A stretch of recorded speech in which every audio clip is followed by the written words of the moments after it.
Hello students, Navankur Vidyapeeth digi lessons from the house of Navankur में आप सबका स्वागत है। आज हम पढ़ने जा रहे हैं कक्षा 7 विषय विज्ञान का पाठ 11 जिसका नाम है जंतुओं और पादप में परिवहन बाय राजेंद्र सूर्यवंशी सर। तो आइए स्टार्ट करते हैं। आप जानते हैं कि सभी जीवों को जीवित रहने के लिए भोजन, जल और ऑक्सीजन की आवश्यकता होती है। उन्हें इन सभी पदार्थों को अपने शरीर के विभिन्न अंगों तक पहुंचाना होता है। साथ ही जंतुओं को उन भागों में या अंगों में उत्पन्न अपशिष्ट पदार्थों का परिवहन उस स्थान तक करना होता है जहां से उन्हें बाहर निकाला जा सके। क्या आप जानते हैं यह सब कैसे संभव होता है? चित्र के अनुसार आप देख सकते हैं। क्या आपको हृदय और रक्त वाहिनियाँ दिखाई दे रही हैं? हृदय और रक्त वाहिनियाँ संयुक्त रूप से हमारे शरीर का परिसंचरण तंत्र बनाती हैं। इस अध्याय में हम पादप और जंतुओं में पदार्थों के परिवहन के बारे में अध्ययन करेंगे। तो आइए हम देखते हैं परिसंचरण तंत्र। परिसंचरण तंत्र में पहला भाग है हमारा रक्त। जब आपके शरीर का कोई भाग कट जाता है तो क्या होता है? रक्त या रुधिर बाहर बहने लगता है। लेकिन रक्त है क्या? रक्त वह तरल पदार्थ या द्रव है जो रक्त वाहिनियों में प्रवाहित होता है। यह पाचित पदार्थ को क्षुद्रांत्र यानी कि छोटी आंत से शरीर के अन्य भागों तक ले जाता है। फेफड़ों से ऑक्सीजन को भी शरीर के या रक्त ही शरीर को कोशिकाओं तक ले जाता है। रक्त शरीर में से अपशिष्ट पदार्थों को बाहर निकालने के लिए उनका परिवहन भी करता है। रक्त विभिन्न पदार्थों को किस प्रकार ले जाता है?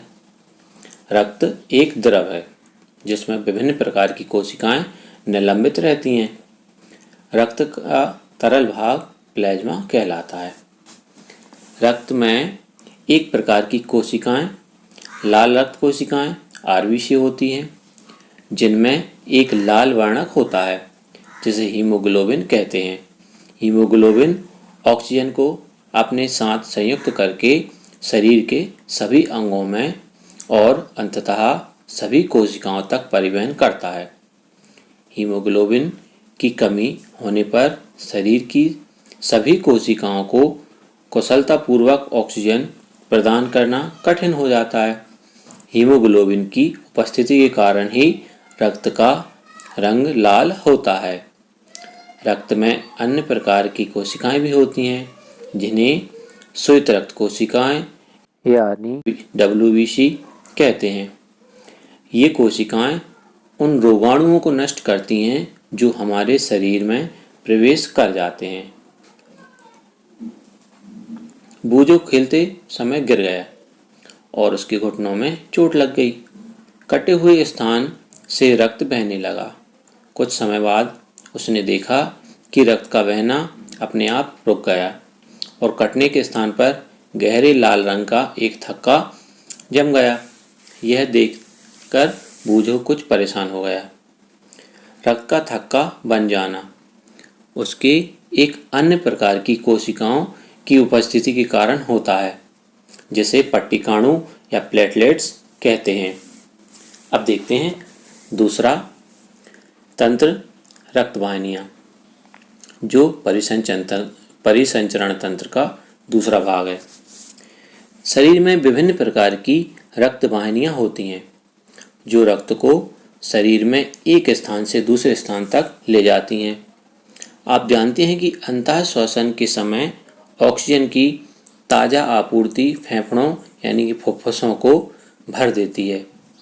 रक्त इस ऑक्सीजन का परिवहन शरीर के अन्य भागों में करता है। साथ ही रक्त कोशिकाओं से कार्बन डाइऑक्साइड सहित अन्य अपशिष्ट पदार्थों को ले लेता है। इस रक्त को वापस हृदय में लाया जाता है जहाँ से यह फेफड़ों में जाता है।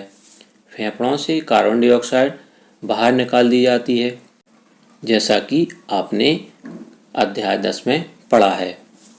इस प्रकार शरीर में दो प्रकार की रक्त वाहिनियां पाई जाती हैं, धमनी और सिरा।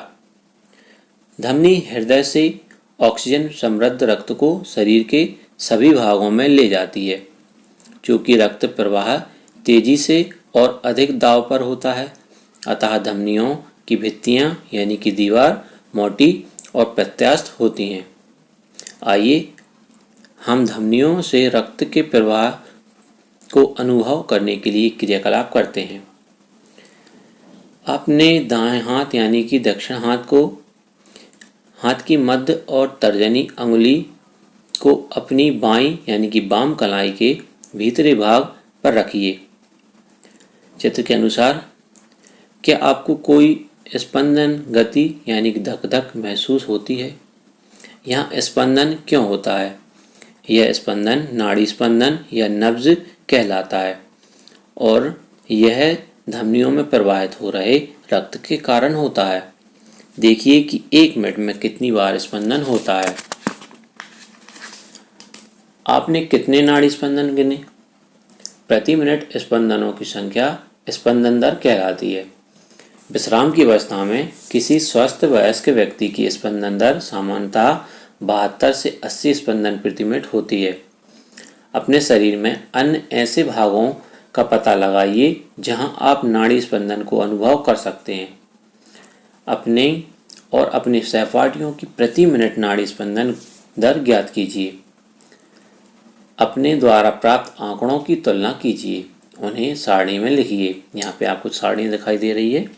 इसमें अपना नाम, अपने सहपाठियों का नाम लिखकर नाड़ी स्पंदन प्रति मिनट गणना करके लिख सकते हैं। वे रक्त वाहिनियाँ जो कार्बन डाइऑक्साइड समृद्ध रक्त को शरीर के सभी भागों से वापस हृदय में ले जाती हैं, सिराएं कहलाती हैं। सिराओं की भित्तियाँ अपेक्षाकृत पतली होती हैं। सिराओं में ऐसे वाल्व होते हैं जो रक्त को केवल हृदय की ओर ही प्रवाहित होने देते हैं। चित्र में आप देख सकते हैं। क्या आपको धमनियाँ अन्य छोटी छोटी वाहिनियों में विभाजित होती दिखाई देती हैं? ऊतकों में पहुंचकर ये पुनः अत्यधिक पतली नलिकाओं में विभाजित हो जाती हैं, जिन्हें केशिकाएं कहते हैं। केशिकाएं पुनः मिलकर सिराओं को बनाती हैं जो रक्त को हृदय में ले जाती हैं। अब हम बात करते हैं हृदय की। हृदय वह अंग है जो रक्त द्वारा पदार्थों के परिवहन के लिए पंप के रूप में कार्य करता है। यह निरंतर धड़कता रहता है। एक ऐसे पंप की कल्पना कीजिए जो वर्षों तक बिना रुके कार्य करता रहता है। यह बिल्कुल असंभव प्रतीत होता है, फिर भी हमारा हृदय जीवन पर्यंत बिना रुके रक्त को पंप करने का कार्य करता रहता है। आइए हम हृदय के बारे में कुछ और जानकारी प्राप्त करें। हृदय वक्ष गुहा में स्थित होता है, जिसका निचला सिरा थोड़ी बाईं ओर झुका रहता है, जैसा कि आप चित्र में देख रहे हैं। अपनी उंगलियों को भीतर की ओर मोड़कर मुट्ठी बना लीजिए। आपके हृदय का आमाप यानी कि साइज लगभग आपकी मुट्ठी के बराबर होता है। जरा सोचिए, यदि हृदय में कार्बन डाइऑक्साइड और ऑक्सीजन से समृद्ध रक्त परस्पर मिल जाए तो क्या होगा? ऐसी स्थिति में उत्पन्न ना होने देने के लिए हृदय 4 कक्षों में बटा होता है। ऊपरी 2 कक्ष आलंद कहलाते हैं और निचले 2 कक्ष नलय कहलाते हैं। आप चित्र में देख सकते हैं। कक्षों के बीच का विभाजन दीवार ऑक्सीजन समृद्ध रक्त और कार्बन डाइऑक्साइड से समृद्ध रक्त को परस्पर मिलने नहीं देती।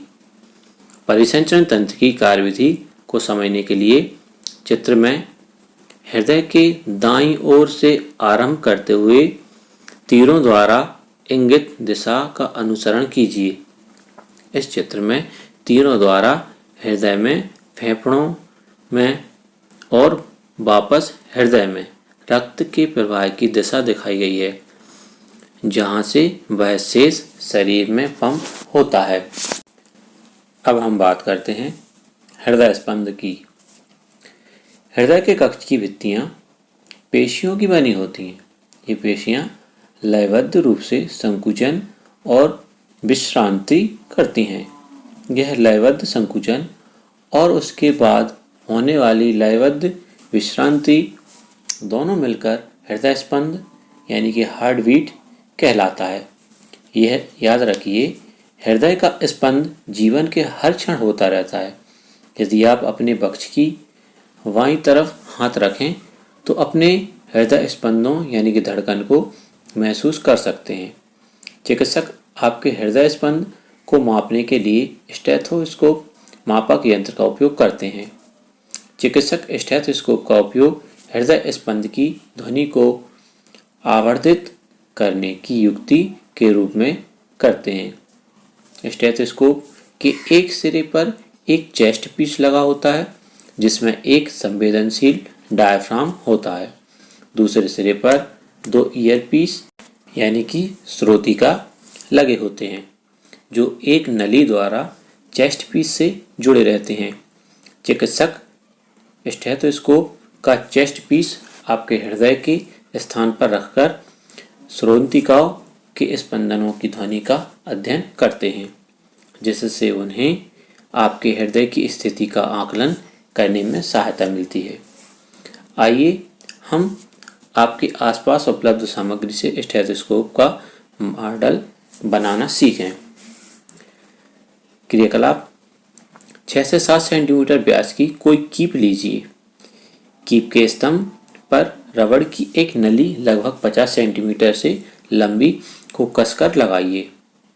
कीप के मुंह पर रबड़ की एक झिल्ली अथवा गुब्बारे को तानकर लगाइए और रबड़ बैंड की सहायता से कस दीजिए, जैसा कि आप चित्र में देख सकते हैं। अब रबड़ की नली के मुक्त सिरे को एक कान के पास रखिए।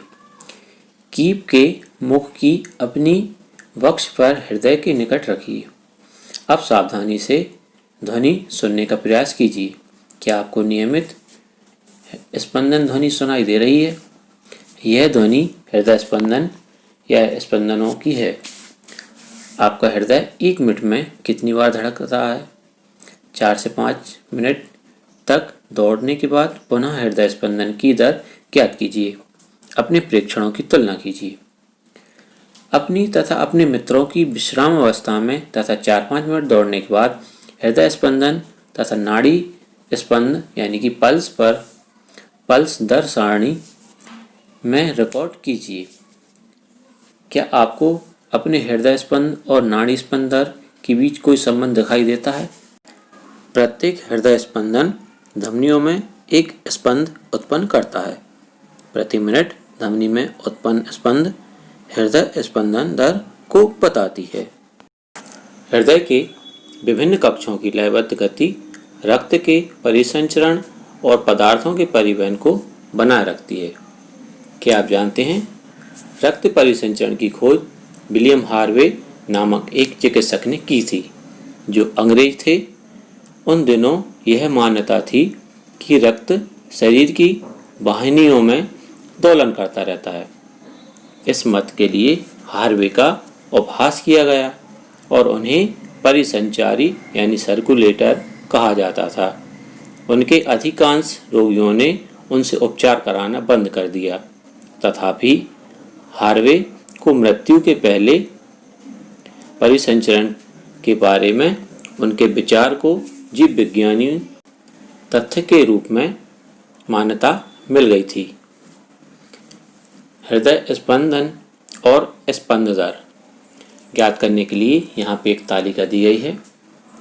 इसमें छात्र का नाम और उनके सहपाठियों का नाम लिख सकते हैं और हृदय स्पंदन और स्पंद दर ज्ञात करने के लिए विश्राम के समय हृदय स्पंदन और स्पंद दर ज्ञात कर सकते हैं। और इसके बाद दौड़ने के बाद 4 से 5 मिनट दौड़ने के बाद हृदय स्पंदन और स्पंद दर यहाँ पे लिखकर ज्ञात कर सकते हैं, जो प्रत्येक स्थिति में अलग अलग प्रदर्शित होती है। क्या स्पंज और हाइड्रा में भी रक्त होता है? स्पंजों और हाइड्रा जैसे जंतुओं में कोई परिसंचरण तंत्र नहीं पाया जाता है। जिस जल में वे रहते हैं वहीं उनके शरीर में प्रवेश करके उनके भोजन और ऑक्सीजन की आपूर्ति कर देता है। जब जल बाहर निकलता है तो वह अपने साथ कार्बन डाइऑक्साइड और अपशिष्ट पदार्थों को ले जाता है, अतः उन्हें परिसंचरण हेतु रक्त के समान तरल की आवश्यकता नहीं होती। आइए अब हम शरीर द्वारा कार्बन डाइऑक्साइड के अतिरिक्त अन्य अवशिष्ट पदार्थों की निकासी के विषय में अध्ययन करें। ये था इस पाठ का पहला भाग। इस पाठ का अगला भाग हम भाग 2 में पढ़ेंगे। धन्यवाद।